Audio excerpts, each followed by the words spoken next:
ہمیں خطرہ جو ہے ناظرین وہ بھارت سے زیادہ لاحق ہوتا ہے. ذرا اس گفتگو کو ہم اس خطے کے حوالے سے بھی کر لیتے ہیں کہ یہ کیسی طارق مرزادہ صاحب بھارت کی طرف رجحان ہے ڈونلڈ ٹرمپ کا, ان کے کچھ اس میں بزنس انٹرسٹ بھی ہیں. بھارت ڈیفینیٹلی ایک بہت بڑی منڈی ہے, پاکستان سے ہم اس کا موازنہ نہیں کر سکتے. کیا یہ ہمارے لیے تشویش کی بات ہے؟ بڑی کیمپیننگ, مودی صاحب being the second premier to call and congratulate him. نہیں دیکھیں, تھوڑے سے ایک بات کو ذہن میں رکھنا چاہیے کہ رجحان کی بات نہیں ہے, ایک پالیسی کا بنیادی فیصلہ ہے کہ ہندوستان ہمارا اسٹریٹجک پارٹنر ہے. چاچے بش کا دور آیا, کلنٹن کا دور آیا, بش کا آیا, ان لوگوں کا آیا, اس میں انہوں نے ایک واضح سمت اختیار کر لی ہے کہ India is a strategic partner, علاوہ اور اغراض و مقاصد کے. چاچے اس میں ڈیفینس سے, اکانومی سے, ٹیکنالوجی تک, ہر چیز میں جو ان کا تعاون ہے جیوگرافی کی حد تک وہ مکمل ہے, کمپریہنسو ہے, اور اس میں تبدیلی نہیں آ سکتی جب تک کہ واشنگٹن خود بالآخر آج سے 20 سال کے بعد دنیا تو ایسے دیکھ رہی ہے نا کہ جیسے مودی کی بڑی ایک کریڈٹ پہ جاتی ہے کہ ان کی حکومت کے اندر بھارت کے بڑے زبردست ہو گئے تعلقات امریکہ کے ساتھ, اور وہی پاکستان کو کہا جا رہا ہے تعلقات زبردست ہیں اور وہ اسی طرح چلیں گے اور وہ بہتر ہو سکتے ہیں. ایک نئے صدر کی آمد کے ساتھ پاکستانی سفارتکاری بھی ہم میں ذرا ہندوستان اور پاکستان کی طرف آ جاؤں نا اس کو, تو یہ جو بات انڈیا کی ہے اس وقت تو کوئی تبدیلی نہیں آئے گی.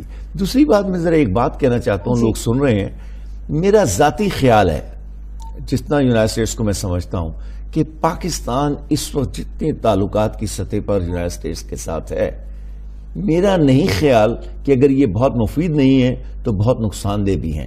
آپ کا جو ایکسس ہے اس وقت وہ بدل چکا ہے بنیادی طور پر. آپ کی ڈیفنس کی ساری ضروریات جو امریکہ سے پوری کرنے کی آپ کوشش کرتے ہیں ان کا ایک بہت بڑا حصہ یا آپ خود پیدا کر رہے ہیں یا بیجنگ کی طرف آپ کا رخ ہے. انویسٹمنٹ دنیا میں سب سے بڑی ایشیا میں سب سے بڑی انویسٹمنٹ جو ہے وہ پاکستان میں ہو رہی ہے. اچھی ہے بری ہے اس کے کوئی رخ آپ بحث کر سکتے ہیں, میری بات دیکھ رہے ہیں. تو آپ کے مفادات جو ہیں, جس طرح انگلینڈ کے مفادات, میں مثال دے دیتا ہوں, جس طرح یونائٹڈ کنگڈم کی بنیادی طور پہ ایک اسپیشل ریلیشن شپ ہے نا یونائٹڈ اسٹیٹس کے ساتھ. میں یہ تو نہیں کہتا کہ ابھی ہماری چین کے ساتھ وہاں پہنچی ہے, لیکن اگر ہم بہت ذہین قوم نظر بننا چاہتے ہیں تو یہ اس راستے کو اسی طرف جانا ہے. آپ واشنگٹن کی طرف بہت زیادہ مت دیکھیں, وہاں سے آپ کے لیے کچھ نہیں ہے. یہ میں اسی بات کو آگے بڑھاؤں گی, کیا ہم واشنگٹن کی جانب میم نہ دیکھیں, ہمیں ان سے کوئی امیدیں نہیں رکھنی چاہیے. اور اس کا دوسرا مطلب یہ بھی ہوگا کہ ہمارے سفارش کو ایز این آرگیومنٹ بھی یوز کریں گے کہ چونکہ انڈیا کو جو اسٹریٹجک پارٹنر کے طور پہ چن لیا گیا ہے اور فیصلے ہو چکے ہیں تو ہم تو کچھ بھی کر لیں تو اس کا نتیجہ نہیں نکلنے والا.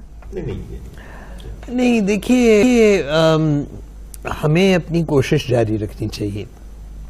میں سمجھتی ہوں کہ جب امریکہ کا پاکستان کے ساتھ زیادہ قرب ہوتا ہے تو پاکستان کا نقصان ہوتا ہے. اس وقت جو جتنا فاصلہ ہمارے اور امریکہ کے درمیان ہے میں سمجھتی ہوں ہمارے لیے وہ موضوع ہے, اور یہ فاصلہ یہیں رہنا چاہیے, نہ اس کو بڑھنا چاہیے نہ اس کو کم ہونا چاہیے.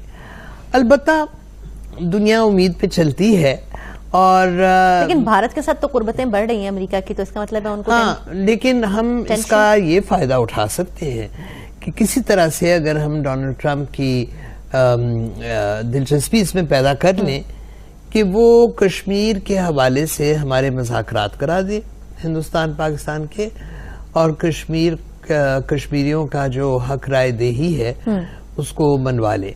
یہ اس قسم کا شخص جو ہے اگر اس کے ذہن میں بات آ جاتی ہے تو وہ کروا سکتا ہے. مثلاً اگر ہلیری کلنٹن ہوتی تو وہ وہی جواب دیتی جو روایتی امریکہ کا جواب ہے کہ ہم ثالثی نہیں کر سکتے اگر دونوں فریقین ہم سے نہ کہیں. لیکن یہ to that extent he can make a departure, اور ہمیں ساری اپنا فوکس اور کوشش اسی طرف کرنی چاہیے. میرا نہیں خیال کہ ہمیں ان سے امداد مانگنی چاہیے. جو اس وقت امداد آ رہی ہے وہ جاری رہے تو فبیا, لیکن ہمیں ان سے کچھ مانگنا نہیں چاہیے. یہ بڑی امپورٹنٹ بات کی ہے, لیکن پتہ نہیں جنہوں نے مانگنا ہے. میں اسی بات پر تھوڑی سی 2 باتیں اور کر دیتا ہوں. یونائٹڈ اسٹیٹس کے ساتھ آپ کے جو ایک نیچرل ایک جسے کہنا چاہیے کہ تضادات ہیں, کانٹرڈکشنز ہیں. مثلا انڈیا کے برخلاف یونائٹڈ اسٹیٹس کی پاکستان میں جو انٹرسٹ ہے، میں نے اس کے لیے ایک اصطلاح استعمال کی تھی، نیگیٹو انٹرسٹ ہے. دو تین انٹرسٹ بڑے. مثلا نیوکلیئر پروگرام ہے، ان کی بالکل بنیادی پالیسی کا حصہ ہے کہ کسی طرح یا یہ رک جائے یا یہ کم ہو جائے یا یہ ختم ہو جائے. یہ بنیاد اس سے نیگیٹو انٹرسٹ ہے.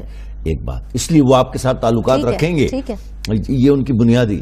اسی طرح انڈیا کی حد تک اس علاقے میں وہ نہیں چاہتے کہ پاکستان ایک مساوی برابر کی قوت کے طور پر انڈیا کو چیلنج کرے، کیونکہ ان کی پارٹنرشپ ان کے ساتھ ہے، جس کا بنیادی حصہ یہ ہے کہ اس ریجن میں انڈیا کی ہیجمنی ہونی چاہیے، بالادستی ہونی چاہیے. یہ امریکی مفاد. تیسرا ثبوت اس بات کا ایک یہ ہے کہ افغانستان، یونائٹڈ اسٹیٹس کو اس بات کا علم ہے کہ پاکستان کے بغیر یہاں کے معاملات حل نہیں ہو سکتے. اس کے باوجود وہ ہمیں مناسب کردار ادا نہیں کرنے دینا چاہتے. مثلا ملا منصور کو مارنے کی کوئی ضرورت دنیا میں نہیں تھی. رشین ایمبیسڈر نے بھی ابھی صرف ہمارے تعلقات کشیدہ کرنے تھے. تو وہ جو نیگیٹو انٹرسٹ ہے، یہ بات پاکستان کے لوگوں کو سمجھنی چاہیے کہ یونائٹڈ اسٹیٹس کا جو پاکستان میں انٹرسٹ ہے بنیادی طور پر، اگر وہ ایڈ دے بھی دیں تو یہ انٹرسٹ نہیں تبدیل ہوگا. بالکل ٹھیک.